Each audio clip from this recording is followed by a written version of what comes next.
Today's video has been brought to you by GameBet.gg.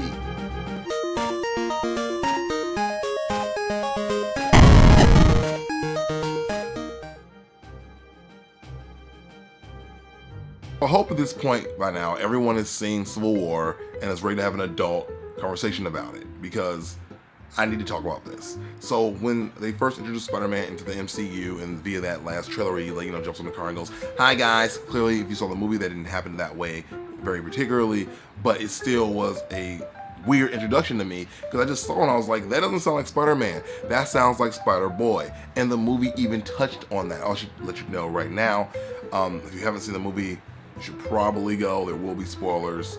And if you have seen the movie, let's dig into this right now. So Spider-Man was introduced in the MCU via this movie, and he was introduced in an extremely awesome way. I actually really liked Spider-Boy. I'm calling him Boy, I'm sorry. I really dug it. I like the kid jokes. I like that, he has his allegiance with Tony Stark, which lets me know that he will most likely be in the Spider-Man movie, Spider-Man Homecoming, that will be out, I think, next year. And I just dug the way they handled this Spider-Man. I mean, it was a good mixture of, both Spider-Man from both of the movie sets they had before. I think he had the heart and the feels to some degree. And even the looks of Tobey Maguire, but then he had that attitude, and he had that, that science nerd geek thing that, Andrew Garfield was portraying. Like, I loved his New York attitude. I loved it. I loved it. Like, they took the best parts of both Spider-Man and put them together into one guy, and it was great. I love that he was snarky. I love that he had attitude. I love that Spider-Man said holy shit, like, I was like, wait, what? This is awesome. He's not squeaky clean. He's a New Yorker. He's killing it right now. He was, going toe to toe with a lot of heroes. He clearly didn't win any of the fights because he's still an untrained fighter.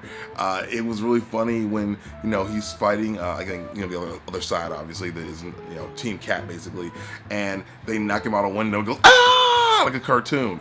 I love the tone of that. I even feel like, to some degree, they were borrowing some tones from Deadpool, and I'm okay with that. It was like, okay, I dig this, and if they ever get Deadpool into the MCU, it's just gonna be an awesome interaction they're gonna have.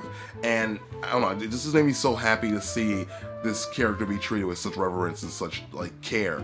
And I really hope they do the same thing for the Fantastic Four at some point, if the other studio ever lets them go and give them back to Marvel, because you can see what happens when the studio that created these characters gets a chance to play around with their creation.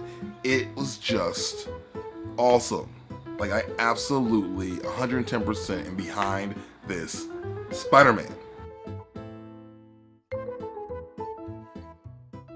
Marissa Tomei is Aunt May.